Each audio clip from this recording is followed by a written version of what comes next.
All right.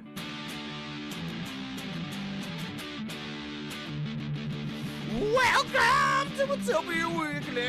Welcome to Watopian Weekly. Welcome. We're here to talk about Zwift Life and beyond. We're here to talk about what's going on. So welcome to Watopian Weekly. Welcome to Watopian Weekly, Season 5, Episode 24. We're recorded live, and we're on video. Watopian Weekly is a podcast for Zwifters, cyclists, and everyone else. Each week, we're here to discuss all things Zwift, life, and beyond, although it's been a couple of weeks for us, but that's all right. And anyway, here he is, the guy that's learning how amazing mountain biking is. He's got a salsa cutthroat, a salsa muckluck, or is it a bear grease? What is it, Josh? Is it bear grease or muckluck? Muckluck, that's right. But he needs a proper XC bike. What should he get? Probably a salsa, I guess. I don't know. Have you seen that new flyaway, by the way? It's super cool. Here he is, Josh! Woo! Josh, how you doing, man? I'm good. I feel like you're the front man for AC/DC every week, more and more. That's right. I'm wearing the shorts. You can't see it because I've only got the head up. But that's it. Yeah, definitely. But oh, there he is, the guy who's not scared by the steepest hills of the UK, the man who won't back down from any challenge, Fred Whitton or otherwise. The gear's been repaired. The chamois been retired. But he's ready. Here he is, James. How are you doing, James? Yeah, not too bad, Dustin. So yeah, good to speak to you all. It's been a while, hasn't it? It's been a big couple of weeks. And yes, brand new bib shorts, one use, available unwashed. So take any sort of bids for that. That's probably, there are some people there. Well, we'll leave the link down, and we'll talk about that. Because a friend of mine, I know he actually sells his used bib shorts, and I don't. For charity, of course. Yes, for charity. Yeah. And here he is, ladies and gentlemen, our special guest today, that accomplished a mighty feat.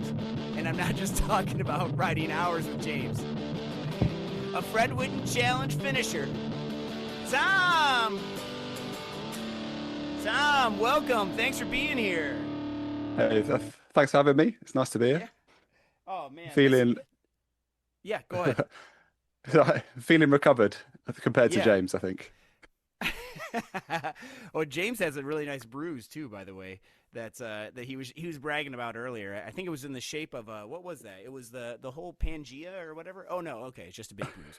Yeah, that's great. Well, you guys, and thank you everybody for bearing with us, who's been listening or waiting for us to put out more stuff. We've been, like, every week we've had, I know at our house we've had just everybody has been sick. We've had scheduling issues. We've had different, training for different things and stuff. Oh my gosh, we've just been busy, and we should probably take a week and just do maybe a Watopian Weekly catch up. Let's start with James. What have you been up to, James?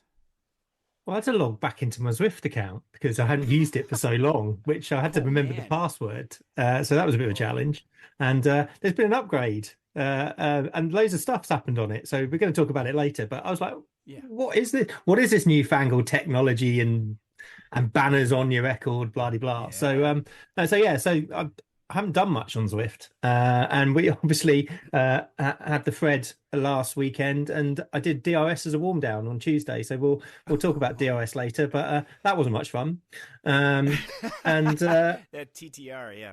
Yeah, and I finally put my bike back together, so that's good. So I can use that again. And but we've got an event coming up in a couple of weeks, so I do need to get out and do some more riding, which I haven't done so far. So we'll crack on with that. But otherwise, obviously, putting my feet up, having a cup of tea, not doing very much. So yeah, be interested to see what everyone else has been up to, really. Yeah, absolutely. Josh, what have you been doing, man? You're altitude training? No, the complete opposite of altitude training. We so yesterday, Randy and I did like 70 some miles. That's awesome. I continued on for about 86, I think it was. But yeah, like our route. There's like a little white pine trail. It's called. It just goes straight north. It's like a path that connects like almost half of the lower peninsula of Michigan for just paved bike walking trails. It's nice, but 86 miles and just under 1,600 feet of elevation. So it's like a pancake. Altitude training, the opposite of that. But otherwise, hit level 100 in Zwift this week. Nice, so dude. Cool. Good work. Got completely shellacked in a ladder race, as expected. Whoever picks burrito on downtown Dolphin, don't like that. Man, the burrito needs to like. There's basically no draft, draft the entire race because everyone's just shooting their Taco Bell gases at you the entire time. So. Oh man. Well, that's awesome. Well, good work, man. Good work. Is that a rails to trails thing in Michigan? That paved trail you're talking about? I don't know about that, but it does go for like over 100 miles. So that's awesome. Yeah, it's pretty sweet. Yeah, we've got one of those here that where I live, and I'd like to finish it someday.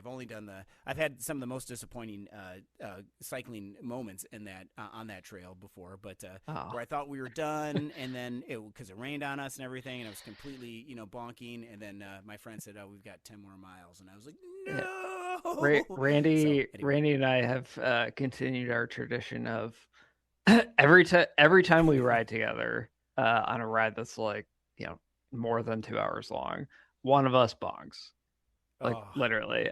So he only bunked like the last like mile or two, but it's like every time one of us will just be, all right, you're gonna have to wait up for me. Oh man, it's like a crappy tradition. And did you get what you weren't fueling like eating all the time, or? That's a long time. No, that's a lot of miles. I felt great, other than my knees were killing me, but could probably use our good buddy Gareth Shaw. Yeah, exactly. The bike fitter. Get some advice from him. So shout out to Gareth because he's got a great his Instagram is really good too. By the way, if you highly recommend following definitely, it. It's nice. Yeah, it's nice to get some tips. Well, and our special guest Tom, what have you been up to this week? Well, I managed to get 2 days rest after the Fred, which was quite nice. Yeah. but then also participated in a ladder race on Thursday night, which Burrito must have been the pick of the week because they picked Burrito on us as well. The only issue is our race was a little bit more hilly than downtown Dolphin. We ended up going on Greatest London Loop, so it had Leith Hill in it. Yes. Rude. So it kind of blew apart on the hill. The best part was Colin nearly didn't want to race because the last time we raced with burritos, I may have burritoed him on the descent. There's always friendly fire in it. No matter how hard you try. It's unavoidable. It's like you almost have to drop it at the back of the pack. But oh man, cool. There's no fun in that. You need to drop it on your teammates, and that's it. As I said repeatedly, because I was de-essing the race, it's like any opportunity, drop a burrito on Colin. And I think he stopped talking to me after that. Hey Tom, how long was your ladder race then? Was it the whole loop or? So 23k, and then I think it's only 300 or so meters of climbing, but it feels like longer when you're up it. The nice thing is I think I've worked out I prefer descending on Zwift than in real life. Oh wow! And you guys have probably done Leith Hill before, right? Or have you? Or I've not ever actually cycled it. I've done Box Hill, not Leith Hill. Box Hill, yeah. Yeah, I've done Leith Hill, and it is more vicious on Zwift. If that is longer, if that makes sense. So but the road conditions are significantly better on Zwift as well. Yeah. Hell surprise. Well, that's awesome. I do like that Zwift assumes like the most optimal conditions for everything. No wind. Yeah, everybody's fine. A giant wall of draft. Yes, which is awesome. Yeah. Yeah, well, I've been doing some of the similar things that you guys have been doing. I've been training for this event that's coming up on this coming Saturday, which I'm debating about too. But I was doing some ladder racing. I got to ride with Randy, our friend Randy, who we were talking about on Coalition there. We did a Vexus versus Coalition Vexus versus the Rowdy Rhinos, or one of the Rhinos teams. And I had to channel Josh Wallner here because I don't know, man. We were just talking about this earlier. I have a problem with authority, and I don't even know who was telling me no. But we're we were all together, and one of the rhinos attacks, and he's 30 seconds up the road. And so I'm like, well, should we chase this guy? Because we could chase him. I mean, Randy's a huge diesel. We could chase this guy. And I'm like, all we have to do is just send Randy up the road, and we'll just follow him, and we'll just chase him. And they're like, well, no, he's 30 seconds up the road, and he's doing like, whatever. And I'm like, well, but we're letting him go. So, we're kind of letting him go, and I'm not the captain. I know that. And Nat, our captain, was on there, and she's she wasn't saying really anything like either here or there.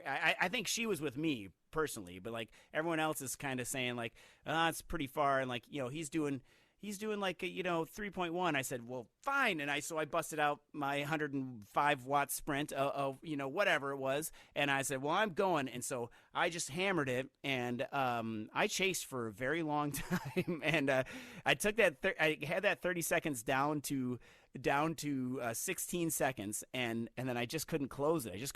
So and they were behind me by about 30 seconds. So they let me go, which I was really surprised. And so, and I said, did Randy talk to you about this, Josh, at all? Yeah. Yeah. Because everybody was like, it went from don't do it to keep going to, he didn't make it, but I mean, 30 seconds is quite the gap to make up in Zwift. I mean, 20 seconds and under might be doable on a solo chase, but man, over 30 seconds is good luck. And it was on a flat course in Yoko. Chapeau for trying, because you did start there, Dustin. But well played. Yeah.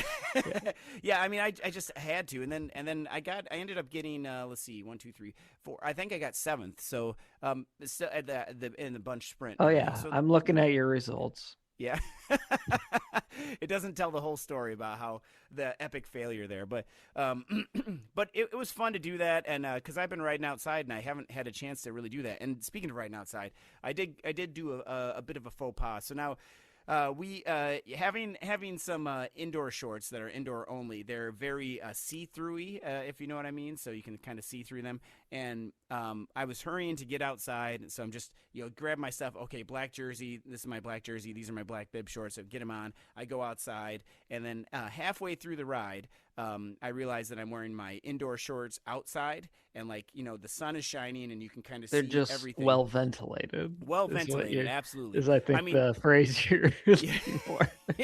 Yes, and there were a couple of people going by and doing that in their cars, and I'm like, I don't know, they like what they see. I don't know what the deal is. And then I looked down and like, oh, my shorts don't match. And then when I got home, my wife was just laughing at me. But that's okay. So I don't know. Has anybody else had that problem before? No, Oh. I've not done it. This is just a you thing. Sorry. Oh, okay. Well, but they are different though, right? Do you guys do indoor versus outdoor? I've got indoor and outdoor shorts. I'm lucky enough to have that. Yeah, the Verge kit. Yes, yeah, Verge I have ones, the indoor pain cave kit, which same. The we bibs are could talk good. about it. The jersey is horrendous. Right. Which I hate with a passion. But yeah. the Verge outdoor kits are some of my favorite kits. They're great. But whenever anyone's like, hey, should I get the pain cave kit? I'm like, no, it's terrible. The pain cave kit is not my cup of tea, but their outdoor kits are definitely some of my favorite ones that I have. They're great. And the bib shorts are good too. But the indoor bib shorts are fine too. Those are okay. I just don't like the jersey. It comes Well, apart in the wash. Like, yeah, they have upgraded them though. By the way, so I have 3 iterations. oh, okay. Well, the then first one, second one, and then I'll the reserve newest one. judgment then. Yeah, so they have gotten better. So, so there Tom, we go. So, Tom or James, do you guys have the any fancy indoor kits specific? I do. I've only got- have. Yeah, sorry, Tom. Go. So I've only got outdoor kit, so I've got the Verge outdoor kit, and I will say that the Coalition Shadow kit is definitely nice. Yeah, it feels great. yeah, they are pretty nice, I think. And it looks slick too. Yeah, which is more important when you're that's something we also should talk about, is that when you're inside on the trainer. I mean, how are you? I often make sure that at least my socks kind of match. I don't know. Or at least they match each other, but they don't necessarily have to match the kit. But it's are better you when not? they do. Are you not color coordinated with everything? well, I match my shoes through to the kit upwards, and I've got some indoor kit. I've got the no pins indoor specific kit, which there's no way you're going outside and forgetting that you've got that on, because it's perforated. Best way to describe it is perforated shorts. So It's a the great chamois. tan line. Okay, Great I have tan done line. that. I did that last year at the Coalition thing, because it's the Sub-Zero kit that you can wear outside. And when you're outside, when I took it off, and I saw all these tan dots all over me, I was like, "What the heck is this?" Yeah. Oh man. I would not wear that outside in any day of the week. You're gonna get arrested for indecent exposure. No problem with showing a bit of leg. But that's a lot of leg. Yeah, that is a lot of leg, but it's well ventilated. Definitely well ventilated. Oh man. Well, speaking of, I do have to give a quick shout out to the Old Fashioned Gravel registration. That is open, so that's one of the best gravel races around here in Southeast Minnesota. People come from all over for it.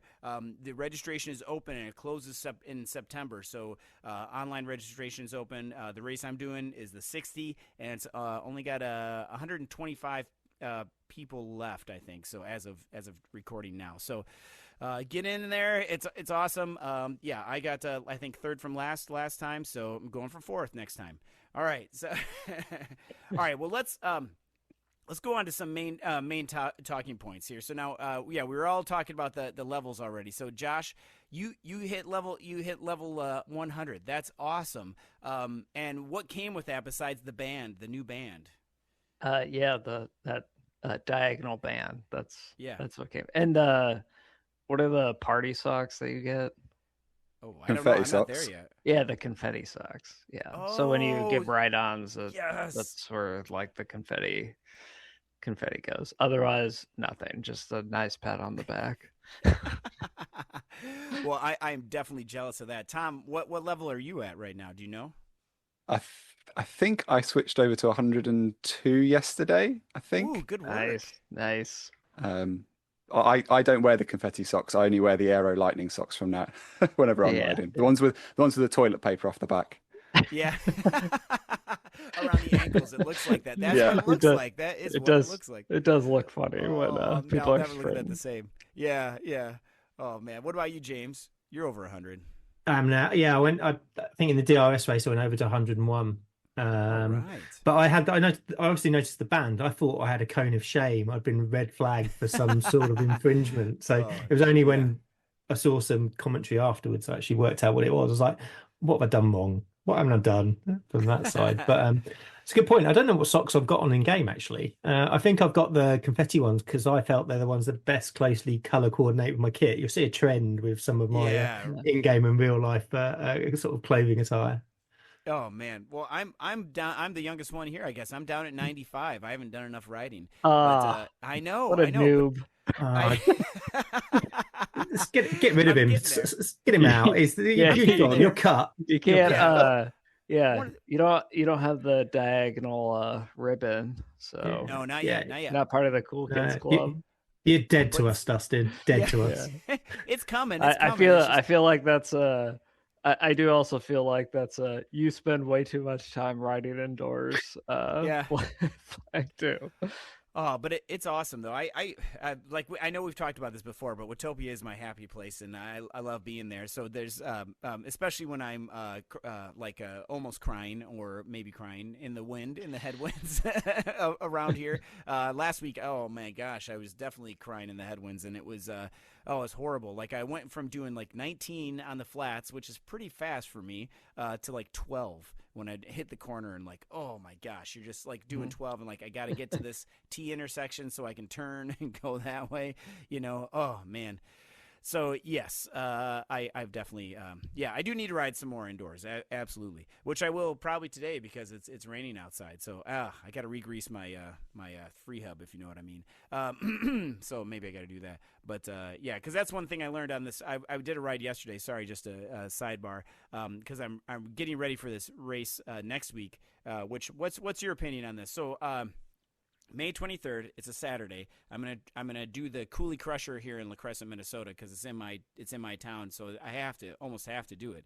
I previewed the race yesterday, and I did the second half of it. So it's a 50-mile course, and I've done the first half several times, but the second half I hadn't done. So I rode the 11 miles to the second half of the course. Did the second half of the course. It wasn't bad. It's just really.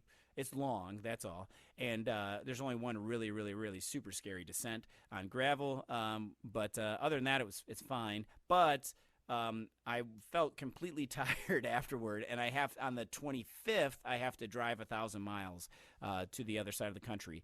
So the lady who I live with, who smells so nice, her suggestion is to do like a lesser distance. However, I have been prepping for this 50-mile thing.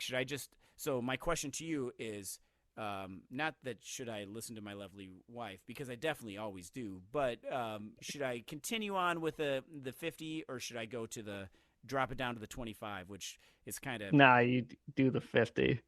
Yep. Yeah. You always postpone regret.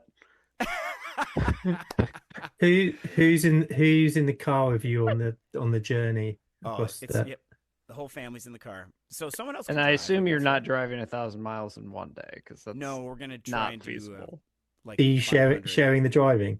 No, probably. Right. Okay. I would drop down. I would. Okay. Reason. If it had been you on your own, I'd have said it doesn't matter if you crash and die a horrible death in a fireball. So, sure. But I think I'll be Mr. Captain Sensible for a change and say, I think you should step down. I back the family, so yeah. Sorry. Well, there is something fun about because 25 miles, right? You're not gonna bonk. You're not gonna nutrition, it matters, but it's not like the end of the world if you F it up, right? But yeah, I mean, if you're doing 25 miles, just going full gas, there is something fun about that. And where it's 50 miles, you probably have to. Pay a little bit more attention to that, but that's the comeback. That's the comeback. It's you do the 25, you go absolute full send and absolutely smash it, and you'll be equally as knackered. Actually, you'll probably be equally as knackered for the drive. True. That's true. But morally, you'd be better, if that makes sense. Yeah. Morally, you're in a good place. Moral high ground. It's only 90 minutes. Like that course is probably. What's 90 Tom's minutes. opinion? Tom? What do you think, Tom? You're talking to someone who loves riding long distance, so I'm always going to pick the longer distance. Yeah. Can you go up a distance? I can go to 75, but I don't really want to. I don't know. See, I'm stuck. Yeah. I don't know. I was hoping you guys were going to just tell me to go for it, but just that's what I've been training. Give your registration away. Yeah, I could do that. Yeah. Well, and okay, here's the other thing. Here's the other deciding factor, I guess. It's supposed to rain that day. 25 miles. Oh man, I hate. Yeah, 25. If it's raining 75, go up. Really go up. Really go big or go home. Racing in the rain is not fun. Racing gravel in the rain is not fun. I mean, it's just so. I can gross. attest to that. Yeah. So maybe I should do that. I wonder if I could change on the day, maybe, but I haven't registered for it yet. So, yeah, I could just blow the whole thing off and just drink the whole night before or something. Yeah, I don't know. Are there any cutoff times on the distance? Because you could just miss that. Yeah. Okay. Yeah. Not Yeah. halfway round, just miss it No. or be sort of slightly, just a little bit too slow. So you have to turn around and Right. go back in. But then I'll have people looking out for me. Yeah, because when I did it yesterday, I went and did like a lollipop. So I did the second half and came back. Yeah, I mean, I could always bail too. There's definitely good bail points, but all right. Anyway, all right. Well, I think I might. You guys might be right. The sensible option might be to do 25. So we'll see. We'll see how I feel. Maybe see how the week goes. How about that? And if it's still raining, if it's gonna rain, then definitely the 25. So yeah, I have to clean my bike and everything. I got to re-grease my free hub. Anyway, well, so let's talk about DRS. I know we're gonna get to the Fred Whitton challenge here, but DRS this week, I unfortunately had to work, and same thing for next week, so I'm not gonna get to do it at all. So how did you guys like the TTR? I did not do it because I'm doing a later group. It's there wasn't enough for Eastern Time Zone in mine, so it's 9:30 p.m. and I slept terribly the night before. My team didn't need me, and I would have been useless on the course anyway. So I just was like, yeah, same here. Nah, I'll take a sick day. Yeah, that's good. You need a rest day for sure. Yeah, I think the format's fine. Again, I think I can't make my mind up whether it. Obviously the last series, is it last series or the last whatever round that we had, the course wasn't right for the type of race, and I can't work out whether this one was or wasn't. Mainly because of the 3,500 meters of climbing in my legs from 48 hours beforehand. But we definitely saw teams in our race get it very wrong, and almost forget that your time's on the fourth rider from that perspective, and. The obviously climb up the first part of the epic KOM just blew our field apart as we expected it to, and then it was really how you paced it up the last piece. I thought we were going to the top of the Itza KOM, if that makes sense. So I was quite pleased to hear that we weren't, but I was also then slightly annoyed that it wasn't on the middle bit and you actually had to go a bit further around the corner. So my language was a little bit spicy, so apologies to for Gaia, the team I raced for. But I wasn't really swearing that much. It was mentally because I'd given up the ghost of it was just turning the pedals and seeing when we get there. But but it was interesting to see some of the other teams, really quite get it wrong, if that makes sense. So whether they're not paid attention to the format or someone didn't read. It might be. But there were a couple of teams who they're just super strong at that format, and they had 4 up the road in the top 10. So you had a real mix. But we did better than I thought we would have done, as we only had 4 riders because of other teams having 2 in the top 10 and a rider behind us. It's like, well, that's you screwed then, isn't it? So yeah, right. Yeah, and Tom, did you race this week? It was only ladder. I haven't done DRS since last year, I think. Oh, okay. Yeah. Well, DRS is awesome. I really miss it, and I was really hoping to do this one, but like I said, I had to work, and I thought I could make it work, and I couldn't make it work, just because of the timing and everything. Which is also good too because I had to put together a swing set too, which I'll have to put a picture of that up there. Oh my gosh, this swing set is way overbuilt. I showed a picture of it to Josh.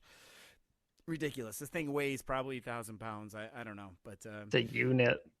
It is definitely big, and then I'm gonna put some more gussets in it too to make it like stronger from side to side because it's just a little bit too much.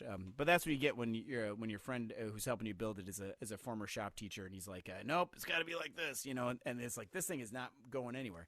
Oh boy, but anyway, all right. Are you racing this week, Dustin? No, I have Coast Crusher. I want to. I wish I was because, but again, so it's the end of the school year for us, and everything is getting crammed in. So something popped up so that I have to be at. So no, I'm not. It's one for the sprinty people. Yeah. Yeah. Time to shine. Except these segments are long. I don't like that. It's Acropolis, Sasquatch, and Woodland Sprint. I think the shortest one is 400 meters. Going up to 500 meters, so that's gonna be a long sprint. Aren't they all downhill? Yeah, are they all downhill? Depends which way you're going from. There's one of them that isn't. I think it's I can't remember. Woodland is downhill. Yeah. I'm looking at the grade. Average grade is -2. Acropolis and Sasquatch are less than 1% grade, so they're flat. Yeah, it's going to be good fun. I'm looking forward to it. I'm going to cause all sorts of chaos and mayhem in our race. So, giving it the beans. Right. Yeah, I need to. I haven't had a velo scoring race for a little while, so I'm going to go and see what damage I can do to myself and see if I can get myself up to Sapphire. Yeah. Nice. There we go. Oh man, I need to chill mine out so I can get back down to gold because I'm getting destroyed and everything. So This guy talking about sandbagging live. Yeah, right. No. Oh no. I always give it all, and like, I mean, I still can't believe I didn't catch that guy, but I should have kept going. All right. Anyway, that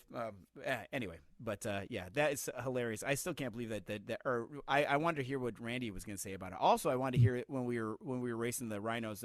That Brian from the Rhinos usually puts out a video of it, and I just wanted to hear his commentary. Like, what's with this guy? But I haven't seen the video yet, so that would be hilarious. Who's this guy think he is? Yeah, well, it's me. It's Dustin. I'm going. But all right, so that was fun. All right, main talking point. The reason Tom is here. We're going to be talking about the Fred Whitton Challenge. So we're going to post James's Strava link and Tom's Strava link so you can see this. But before we get into this, let's James and Tom, we'll hand this over to you. But can you talk about the history and the description of the route for those who don't know? And it is a big route. It's a big circle, so which is awesome. So, but yeah, go ahead. I'll kick off, Tom. So the Fred Whitton Challenge, it's a cycle sportive that's held annually in the Lake District in the UK, which is, for those who don't know, is one of the more mountainous and picturesque landscapes up north. And it's really beautiful. Home of Beatrix Potter and Grassmere gingerbread, which Tom can tell you all about, having dragged me there later.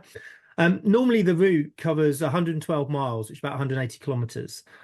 However, this year there was a slight difference, mainly because one of the roads has been washed away the year before and they haven't quite fixed it yet. So it was a little bit shorter, about 6 kilometers, a couple of miles shorter. But they had changed one of the climbs, but they had substituted a ridiculous climb instead out of courtesy. So normally there's 11,500 feet or 3,500 meters of climbing during the race. Sportive. And one of the reasons it's considered the probably hardest sportive in the UK isn't the elevation overall, isn't the distance, it's the climbs and how brutal they are. There are 6 passes that you do throughout the route. One of them, Hard Knot, is renowned as one of the hardest or the hardest climb in the UK. And we'll go into a little bit more detail about that later. Now, the event itself, it's named after a cycling club member called Fred Whitton, who's a much-loved character in the lake cycling community, who sadly passed away in 1998. So they started it up as a tribute ride organised by the club, and it's just grown and grown and grown to being probably the most iconic event in the British sportive calendar. And you have to enter a ballot. There are thousands of riders have entered into it. You're not guaranteed to get in. And actually, it's an achievement to get a place on the start line. There were over 2,000 riders took part in it, and we had a number of coalition riders take place, some of our elite riders, and then Tom as well. So, Tom, anything else you want to add from that at this stage? No, it's only the fact that the climb they substituted in is probably also one of the hardest climbs in the UK. The Hard Knot. Yeah, Hard Knot Pass. I think I've tried it on Zwift, because they had that as one of the climbs of the week. Yeah. And how did that compare? Did you guys do that beforehand? I didn't know it was on Zwift on the Climb Portal, but the Zwift Climb Portal version is the other way to what you do. Really? It's the not as hard side up it from there, because we'll talk a bit more about Hard Knot later, but the struggle was the climb they substituted at the beginning, which in the UK, one of the quirky cycling events that we have is we do run a national hill climb sort of series and championship. So basically Loads of crazy cyclists turn up to a really steep climb and then just absolutely bomb it up it. And the struggle was home to the UK's 2023 National Hill Climb Championship, where that was won by Andrew Feather, who did it in 11 minutes 48 seconds. So it's a 2.67 mile climb out of Ambleside up to Kirkstone Pass, and it gets up on a number of occasions to about 24% in the gradient, in its gradient. So it is punchy, and it was pretty much out of the door in sub-zero temperatures, wasn't it, Tom? Yeah, you had no chance to warm up beforehand. I think you ride for all of about 10 minutes and then you hit 25% and your legs just scream at you. That's not setting the best tone for the rest of the ride. But it's getting it out of the way. It's getting it out of the way. There you go. It gets it out of the way, right? Yeah. I think it gets it out of the way, but man, you're the fatigue buildup in the legs that early is probably not the most ideal thing. I think it sets your expectation for the day. Yeah. Sorry, Tom. That's right. The nice thing about the climb is you have one ramp at the bottom and then it does lull you into a full sense of security because it's got a descent halfway through it. And then you go up again. I'm looking at it right now. This is insane. Like, that is so high. Oh my gosh. I'm looking at both your stats on the day, and I think what I'm most impressed by is the average cadence. So James at 65. That's good. That's good. And Tom at 71. Wow. That tells me all I need to know about how hard it probably was if you're just grinding it out at 60s and 70s the entire time. You'll want to look at my cadence on hard knot, but we'll save that for later. Did you have power displayed at all during that? Or I did. I was running Fabio Soma power meter pedals, so you probably got a bit more detail on my Strava when I was climbing, which we'll get to in a bit as well. But in the event as well, we had Andrew Feather, who won the Hill Climb Champion, was riding it, same as Ed Laverack, who races on Zwift quite a lot. You'll see a lot of his footage on his YouTube channel. He rode it as well, and he was the first finisher on the event, if that makes sense. Wasn't the quickest, he was the first finisher. And you watch some of his footage going up the climbs, and that gives you how hard it was, considering how strong a climber was. And there was another guy who's also a former British hill climb climber. So there were quite a few really experienced and really, really super but talented sort of climbing riders who gave this a go, because this year, because I think with the slight change in distance, there were a lot more people who were like, we're going to go under a certain time, and they were really like full sending it from day one. But it was cold as well when we hit it. That was the challenge and the struggle. It's 6-7 kilometers in. It felt like about 0 degrees, and then by the top of it, it felt like subtropical, and not knowing what had hit you in the face from that point of view. And it sort of set the tone and the temperament for the rest of the event, because we all knew it wasn't the worst climb that we were going to do that day. We had a further 80 odd miles to ride before the big boys started come up and playing. Right, but to do this whole thing, I mean, I am a fair weather cyclist. I will Zwift more than anything, and it was 40 degrees when you were out there, pretty much. 40 Fahrenheit. I'm not sure what that is in Celsius, but that's properly cold too. So, like you're saying, though. But did you guys know it was going to be that temperature going into this? Or well, sorry, go Tom. I think I was watching the weather almost hourly for the whole of the 2 weeks before. Yeah. And just watching the temperature, because I think the week before, James, am I right?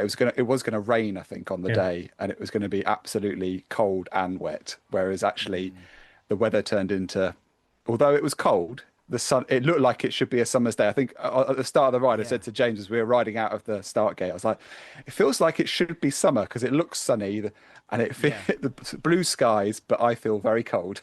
Because looking at the pictures are amazing. You guys took some great pictures. Yeah. And that was noticeable. When you were in the sunshine, it was nice. As soon as you went into any shade, it was like you were in the cold depths of Mordor. Yeah. that cold hot is definitely hard on the body too. hard to get some kind of consistency there with how you feel. But it looks like you guys had a phenomenal day. I mean, James, I'm looking at average power of like 166 over like 9 hours. Like that's wild. That's super good. That's incredible. And I imagine Tom, you were probably around the same because looks like you finished like a lot faster, 12 minutes ahead. So I finished. Did you brag? I finished. I crossed the line before James, but if you look at our actual times, I believe James is gonna highlight this later. That is, I finished over 10 hours and James finished under 10 hours. Because the moving time though is all we see on Strava. But wow, what a day though. Yeah, the stats don't lie. You know, when it comes down to it, I was quicker than Tom, and that's all anyone needs to know, really. Well, so I'm curious about bike setup too. So yes, what we do have to get what to did that. what did you run? Tom, do you want to go first? Yeah, so I'm really glad we went to the Chilterns like a month before because we did some steep climbs there, and I realised that a 30 cassette on the back with a 34 on the front was quite tough. So changing up, I put a 34 on the back, and because I was changing cassette and drivetrain, I thought, what a great opportunity to now wax my chain. Yes. So I'm now part of the waxing crew. There you go. Welcome. You're gonna love it. Yeah. But there's a difference on that. There's being a part of the waxing crew and going, I don't know anything about waxing, to fully engaged, like PhD in waxing, talking about everything was ridiculous. A sort of the hook. He's fully in. He is a convert from Dave. That he will wax everything now, and has got multiple waxing probably going on behind him as we speak. Yeah, he took his car's transmission apart and just dumped wax in it. So. Do it pretty much. That's good. It's totally worth it though, man. It's totally worth it. What bike did you use? Road. So I was on a road bike, which I only own one bike. So it's the bike that I used to Zwift on and the bike I use outdoors. So it's just it's a Planet X Pro Carbon, which Planet X I think was a brand sold by is it Chain Reaction Cycles, or like a brand that doesn't exist anymore, basically. And they're really good. They're really good kit, if that makes sense. Yeah. They're sort of good value, but they're really good. A lot of hill climbers use them because they're light as well. So obviously we all know about that. I had been sneaking a new bike in with a view of using on this event. No, I didn't. Yeah. Oh, come on, James. Since you crashed, that's probably good that you did. Yeah, it is. Well, crash is quite an elaborative term to falling over, but I'll take it. So again, because we did the Chilterns and because I am a big heavy person, I opted for my gravel bike and went for a 1044 tooth on the back with and I switched out the front crank ring as well, and went from a 48 to a 40 to give myself as much climbing benefit as possible. And actually it worked. The issue wasn't my legs over the day. I managed to hurt my back, and that caused me to stop a couple of times because I was just in so much pain. But legs gear choice was fine. You know, you stick a couple of stabilizers on the back of there, and I was never going over. I was just plodding along, going like do. But if we hadn't have done that prep ride, I probably would have gone, which would have been fine to a point, but the extra gearing on the back was absolutely needed. I've never spent that much time in a 44 tooth ring ever before, and I don't hopefully want to. And I'm impressed I could keep myself standing up for most of it, apart from the last climb. Yeah, I when I hear a lot of people talking about, I want an easier gear, when I'm out on the roads, it's like, oh, why would I need that? But then when you're really just gassed and tired, it definitely comes in handy. If nothing else then like towards when you start getting tired, it's nice to have easier gear. And it was interesting touching, and big shout out to Matthew Bassett, who one of our other, I'd say elite coalition riders who did the event. I was talking to him about it, and he said he probably would have wanted a bigger gear ratio for the climbs, but then felt between the flat piece across to Keswick and also towards the finish that actually your trade-off was, you'd run out of gears, which I did find to some degree. But yeah, he didn't have the best preparation because he'd gone to Gran Canaria for a week of riding, got ill, and then basically did the event. No, he got ill and he still did it in 6 hours 50 minutes. So wow. yeah, it's not bad. Pretty good from there. Right. Yeah. But I do. One of the funniest things I just pulled up on both your rides is if you do sauce for Strava, you know how you can see like, oh, this ride is equivalent to this many pizzas or this many whatever. It says you guys are owed 33 beers. Ooh. 33. just in case Wow. you want to get lit. Start cashing in right now. Yeah. Oh man, that's awesome. Go ahead, Tom. My Garmin did say at the end of the day, I think me and James were comparing calories burned, and I think mine went up to about 7,000 calories for the day. How was I mean, it's a long day in the saddle. Like, 10 what did you guys? hours, What'd you guys do for nutrition? Mm-hmm. Shall I go first, James? Yeah, go on. Oh no! Oh no! You got to pause there. No. Tom needs to set the scene so I can absolutely rip him apart on it. So yeah, you start, Tom. So I came in with a plan that I was gonna go completely gels. So 10 hours? Oh man. Yeah. Okay.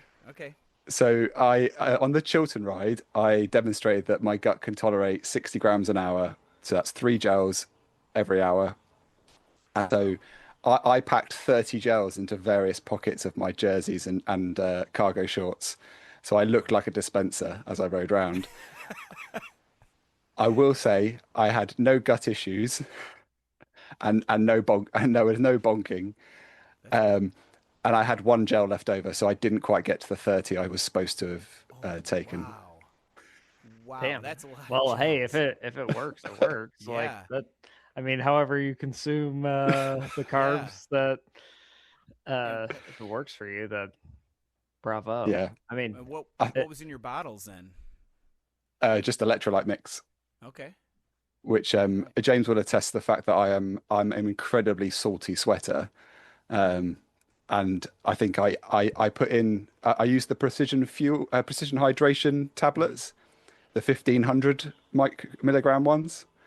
And I probably am considering when we do the route in a couple of weeks' time that I'm probably going to double up those tablets because it wasn't enough.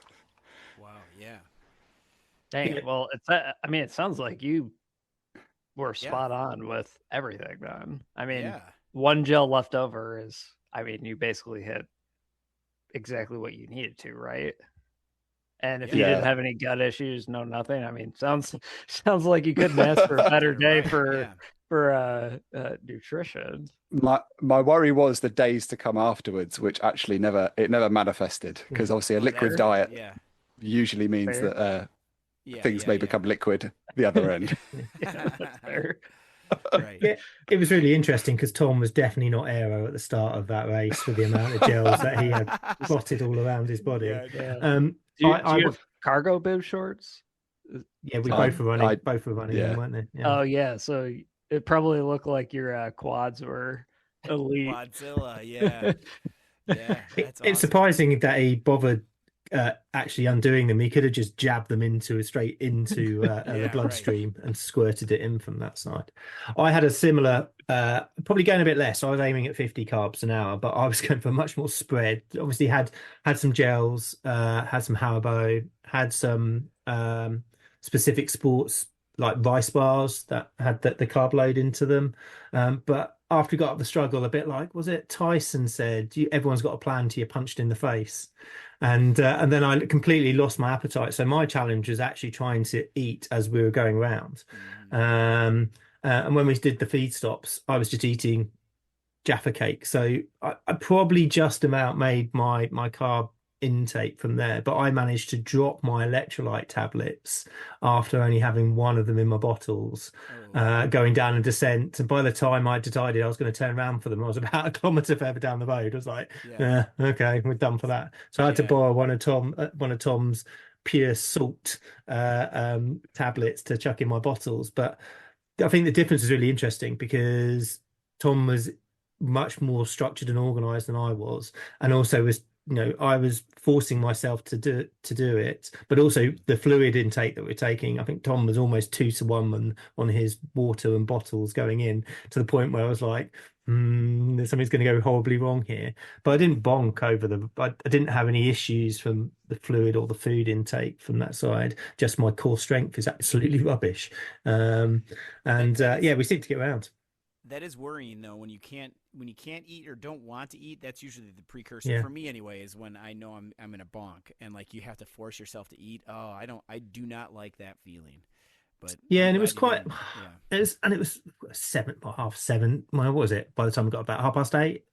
So 8:30 in the morning, you've got a really big ride ahead, and it's like I've got to find something. So I was trying to think of things like, I'm going to have a pizza at the end, I'm going to do this, I'm going to do that, and where I can was trying just to keep forcing eating something. And my gels have 50 grams of carbs in them, so it was a case of get it in and then sort of keep it down from that side, and that seemed fine. But the rice bars that I bought, that usually I like, I didn't eat any of them. I carried like 6 of them around and I didn't touch them at all, didn't eat them, and I was just like, so I think from that point to do it again, and also the event that we've got coming up, I need to go back and sort of plan that out a little bit more. Mm-hmm.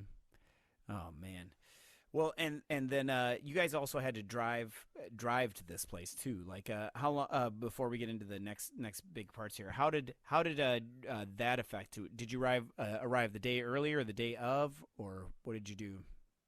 We drove up the day before and stayed in Kendal, just outside of it. So I drove up, picked up Tom. We shared the driving up as well and the driving back, so we sort of spread it out a little bit. So poor old Tom has had to put up with me for not just the ride. So 10 hours is quite nice because he could get away from me. It's the other 2.5 days that he had to cope with me from that side was a bit of a challenge, but it definitely spread it out. So I didn't think it was too much of an issue. I don't know, Tom, if you have a different opinion. Well, if you have a different opinion, throw it in the mix now. No, it was great traveling up because it meant we could have a bit of a chat about what we were thinking about, how we wanted to do on the day. The drive home was slightly more challenging for me because I think my back hurt, but nowhere near as much as James. But driving in the car, the first leg, my back started to lock up partway down. So how otherwise, how far was the drive, or how long was the drive? Probably from the lakes to my house is about 3 hours. Yeah, it's a couple of hours. Yeah, a couple of hours after that. And it's not because it's far, it's just the roads in the UK are rubbish. Yeah. Let's just be brutally honest. And we got stuck on the way back behind a high-speed police pursuit, didn't we? And we had to take a slightly different route. So we were a little bit longer traveling back as well. But put a fair few miles in. Compared to the distances that the distances that Dustin has got to travel, and also Josh, what you've done, it's going out to get a loaf of bread and a paper on a daily basis. But it's just the road network in the UK is a bit driving like an hour. People do that for work every day. No big deal. Yeah. So, which isn't so much fun, but you get to listen. No, not fun, but all right. It's probably worth. I think the big thing was we all went up there about one thing, and it's who could get up Hard Knock climb. So Hard Knock is it is I'd argue the hardest climb in the UK. It only gets up to a max elevation of 393 meters, which is 1,289 feet. But it tops out at a gradient of 33% on the top of a hairpin, and has an average gradient of 13.3 to 13.5%. Now that sounds not too bad. There's a bit in the middle that's actually flat to some degree as well by the Roman Fault, but also there's 8-9% elements in it that actually feel flat. So my back was hurt at that point. So I got further up my fault actually. So I got up to the first couple of hairpins on the earlier start, and then was able to watch Tom continue riding off in the distance. So, what happened, Tom? Because that was about an hour before I saw you after that. You sort of had a picnic at the top by the time I got Yeah, so I think we stopped at the bottom, didn't we? And had I shed some weight before the climb, and going up it doesn't sort of lead you in gently. You basically you hit this little lump, and then it's full send from the bottom, which goes up to about 25% the first half of it. When you hit the first sort of switchbacks, I was coming up, and the challenging thing is actually the gradient is steep, but actually it's dodging all of the people walking up it, because a lot of people you shout, can I have that nice flat bit on the outside of the bend, and they just sort of cheer at you and go, yeah, you're doing really well, and it's like, no, I want that bit you're standing on to ride on. As you sort of wrestle your bike up these steep bits. They just don't understand. Yeah. No. Just watching you. Oh my gosh. That's incredible. Yeah, were a lot of people walking these and walking in road cleats and everything, and oh boy. Yeah. I mean, go on, James. No, go for it. Yeah. I had more experience. I was going to say, I packed my cleat covers in preparation to walk up it, and I think mentally that meant that I knew I had an out if I needed it, but it kept me riding, I think. It was definitely if you were wearing Speedplay cleats, they did not handle very well. There were a number of them that was smashed up on the side of the road where they'd walked them to oblivion from that side. But yeah, to get up Hard Knock Pass is a real achievement on its own. For several reasons. One, it's a ridiculous climb. It's just stupid. Why would you build a road up there, bloody Romans? And two, it's 80 odd miles into the ride where you've already gone up sort of 4 pretty sizable. You've done done sort of over 2,000 meters of climbing before you get there as well. And it's just your legs are fatigued, as Josh mentioned sort of earlier, sort of what that is. So to get anywhere near it and to get up it is a massive achievement. And I must say, chapeau to Tom for getting up. He was one of not very many in our group of where we were that did that, and it's a massive achievement. And yeah, I was in awe. So congratulations, buddy. That was a solid effort and well deserved. Yeah, you should have burned the covers just in celebration. It would have been worth it. He could have given them to me. I don't need to. Yeah. And I was trying to do some examples of what I was looking at what was in Minnesota to try and compare what it's like. So a bit of AI help, and it said Minnesota's too flat, don't even bother. So the best it came up was over in Duluth, so on the edge of Lake Superior. You've got some of the roads that hit 15-20%, but it just said, but it doesn't really count. So I did look at another area, just in some of our wider viewership. So I'd look at Vietnam. So the Mapai Long Pass in the Hai Gang province is probably the best candidate. It has similar sort of elevation and a sort of dramatic experience. It's classed as one of the most dramatic roads. So any of our Vietnamese listeners will sort of hopefully know that. And that's the sort of experience and comparison that you could have. Oh man! Well, thank you for looking that up there. And there are some incredible roads up there in Duluth and everything too. But we don't have anything like where I live anyway that is that tall. I mean, especially with those percentages. I mean, did you say 23 or 33% at that one point? It's 33% as the steepest bit. 33%. That is. And I don't think that's legal here in the United States. They will. They'll chop it down. I think 25% or something like that. We have a road that will take up to go mountain biking that's like 20, 22 or 23 or something like that, and that's horrible. I mean, mountain biking's different because you're going up a mountain, I guess, but like just that road to get there is ridiculous. So, I can't imagine that. That's a lot. Well, sounds like a epic day. Epic day in the saddle. It sounds like you guys are pretty happy with. I mean, all things considered, with how it went, yeah. Tom loved going up. I enjoyed coming down, so I had some great fun on some of the descent, which was almost. So I was hit some crazy top speeds. Yeah, what were your top speeds? Throw the brakes away and are just full send. Oh, my voters are they are an interesting color. having looked at them yesterday. Brake pads look all right, but the discs, the rotors, I think are going to need to replace. I proper melted them on some of the descents, especially when you come over hard knot, wasn't it? You go straight almost into what is like a 30% descent. So you're off the back of the saddle. I was sitting on my back wheel pretty much, trying to sort of hold it, thinking you're sort of going down really steep bits and really steep hairpins, and I'm standing there thinking, holding onto a brake, thinking, "Oh, I wonder what happened if I fell off here. It's going to hurt a lot." Right, I'm like, why am I even thinking that? It's just nuts. Right.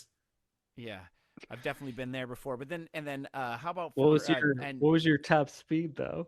Yeah, I don't know. I stopped looking at one stage because you tend to on the steep bits, because it was the road surface is not great.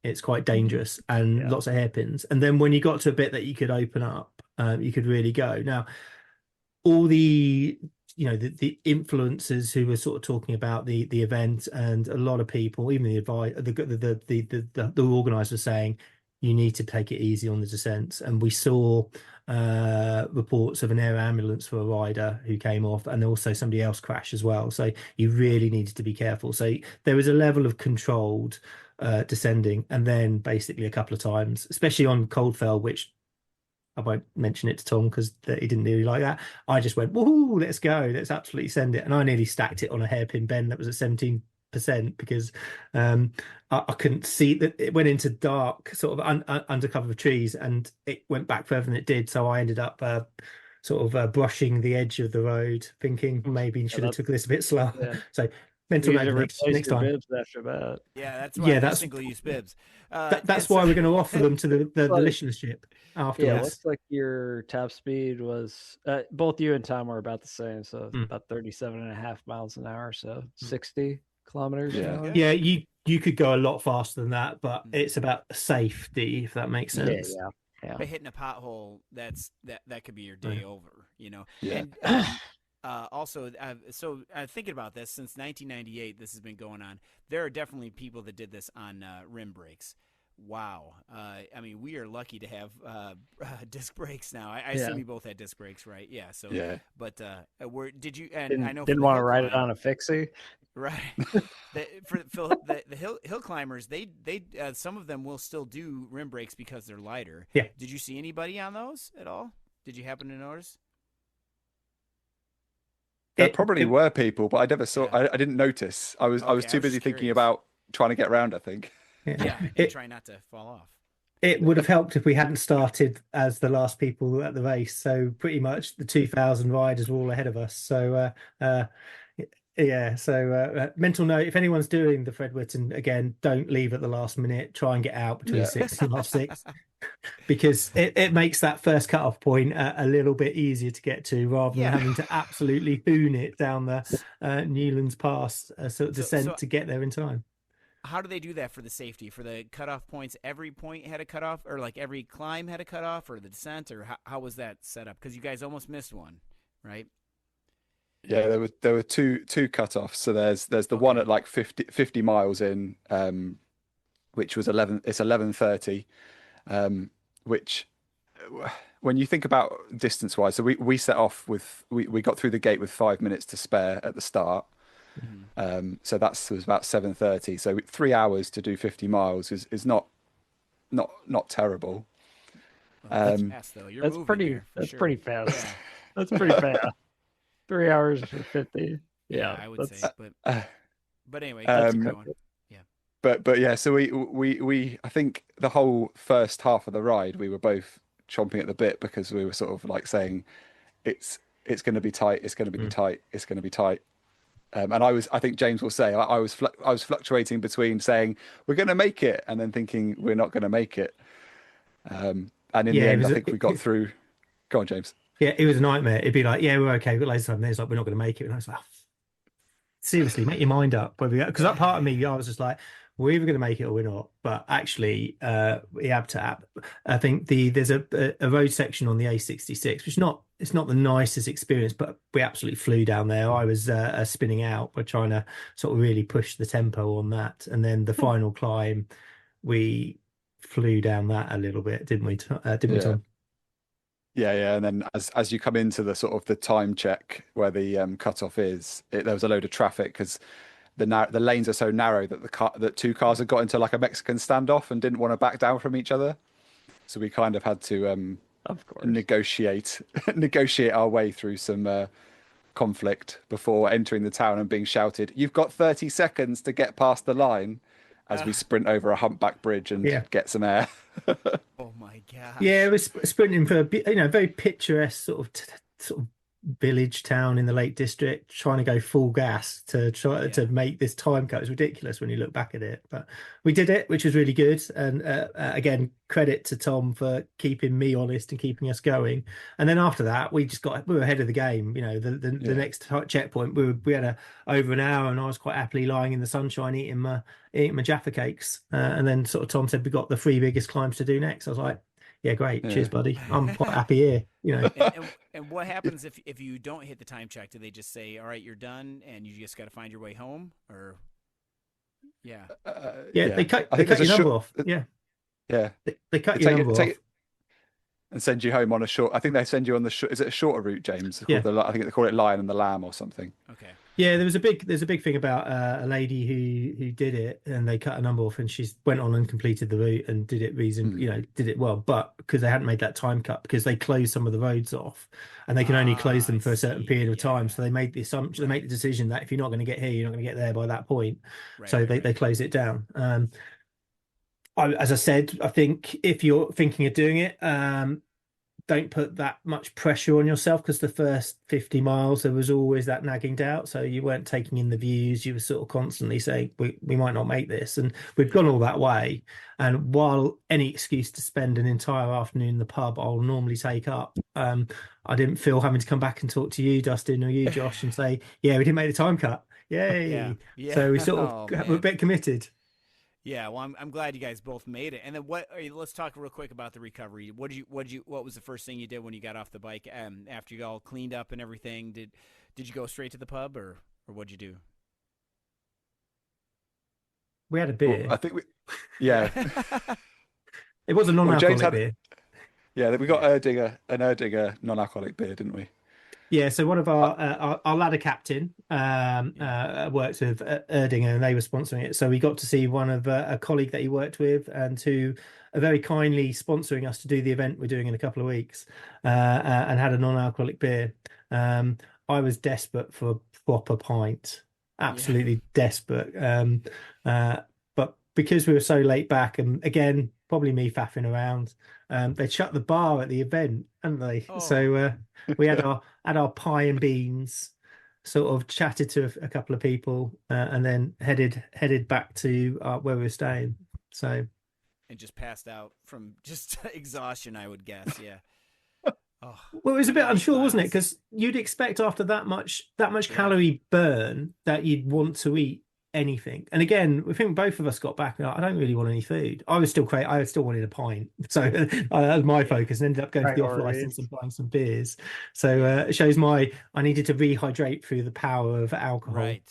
Yes. Yeah. Exactly. But we were very one of my or two of my Zwift Racing League team live in Kendal, and one of them was on holiday and the other one was around, so we met up with him and he took me to the pub. So thank you very much, Graham. Massive shout out to him. So we had a bit of a chat and a debrief, because he's done the event before and had some friends who were doing it. So he was at the finish line, and he had messaged me to say, I've had to leave at 4 p.m, which, because I was waiting for you to finish, which I messaged him back when we finished, said, yeah, well, we didn't finish till 5:30, so thank you for hanging around that long. But we were enjoying the scenery around the Lake District. Well, it sounds beautiful up there, and it's a national park, right? That whole area, so that's got to be just picturesque. I mean, the pictures too, which we'll put these links up here, which you guys did a great job taking pictures too, which is hard to do while you're, trying to climb these things. Yeah. There's not many in the first half of the race, is there, Tom? It was only the official pictures that you might see one or two for. And then, and so you alluded to something what you guys are doing next. So what is the next event that you guys are you both doing it together, or is it are you gonna try and do it together at least, or? So when we were still Xeon, we organised with a load of the team to sort of do an in real life event, and Nick the captain Azion sort of organised this. It's called the Lincoln 262. So basically, you start in York, ride to Lincoln, and then ride back again in a day. So 262 kilometres. Wow. I think Colin Coates has coined it as the race. It's significantly flatter than than the Fred.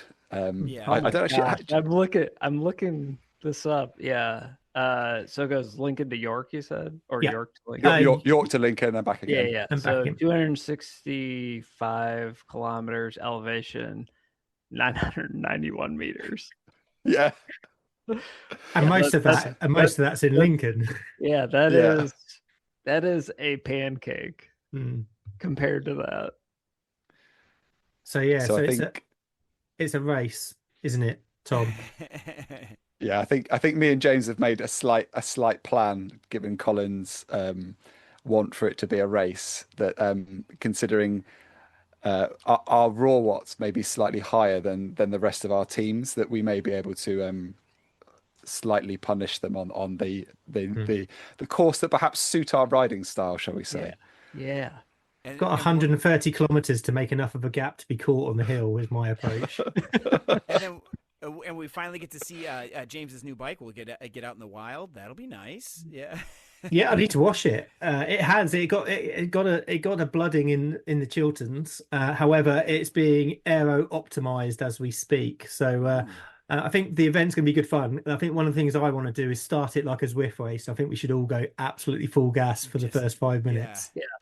Have your phone out. Yeah. Have your phone out and like blast to the front and then take a photo and just be like, yeah look at the finish where I just destroyed everyone. Yeah.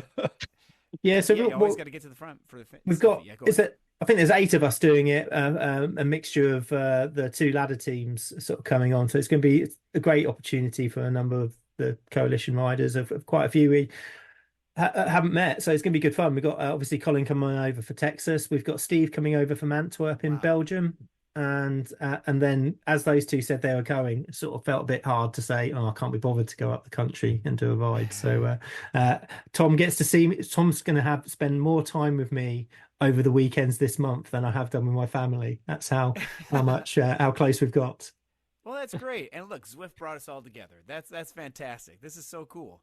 Oh man. Well, you guys, thank you so much for going through all this stuff and everything. I mean, this was a complete amazing undertaking. And then, when you're listing off all these climbs, it's like I remember the GCN videos of watching Andrew Feather go up these and some of these other hill climb videos, because they are, I don't know, I fancy myself a climber a little bit, but I'm not really a climber, but I think I sometimes am. So I'll watch some of these hill climbs and oh man, they're brutal. Those and on Zwift, there's a couple of them there, so make sure everybody checks them out.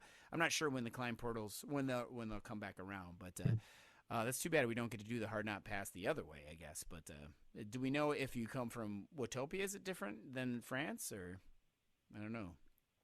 Do not know. Yeah, because there's climb portals in either one. But yeah, anyway. So Tom and James, thank you so much. And by the way, James, how did you fall over and break your hanger? We didn't on the final climb when I got back on, I don't know how I did it. I just fell over, I couldn't unclip, and I just ended up landing on mech side and bounced off the floor. It was embarrassing in front of the cameraman as well. He had to come down and check if I was okay, because I'm lying on the floor. Just the worst spot. There will be Click. Are you okay? Click. Are you all right? Oh man. Well, I feel sorry for the person. It's not even embarrassing though, because I feel like we've all been there. We've all been there. Yeah. Anyone who hasn't toppled over while not getting able to unclip just simply hasn't ridden enough outside. Right. Because I fell when Josh and I rode last year. I fell over several times, and there was one that got on camera. By the way, too. This dude riding in road pedals on gravel, and then all the sand. He toppled over. It was just the best way. It was such a slow-mo. I think it took about 5 minutes for me from when I realized I was going to actually when I hit the ground. It was just embarrassing. It just sort of summed up the day. meant I only had about 4 gears to get home with, so I wasn't very. Ooh. I Oh was very- yeah, I saw in your description, like, were they the Yeah. hard gears or the easy gears? I had all most of my easy gears and like the fourth good. hardest gear, and they kept Ah. skipping and jumping out. So that's my excuse of why Tom kept putting some distance between me, as I couldn't spin my pedals and lock quickly enough. Yeah, good times. But yeah, Well, it was great. Yeah, it's great. I'm glad you guys both made it, and thank you again for sharing your experience with us. This is awesome. So, so great job, everybody, and I hope you guys, I hope everybody that successfully completed it had a good time too, or as good a time as you guys did. So, I look forward to hearing the report from the Lincoln 262. That's gonna be something awesome as well. So thank you, everyone, for listening this week and every week. And I'm sorry that we've been off for a little bit, but we'll be back. We'll be getting back into our regularly scheduled pattern and everything. And please check our Discord server or send us an email at WatopianWeekly@gmail.com. Someone will get back to you eventually. And thank you, everybody. Thank you, Tom. Thank you, James. Thank you, Josh. Thanks, everybody, for being here. And you know what? We'll see you in Watopia. All right. Bye.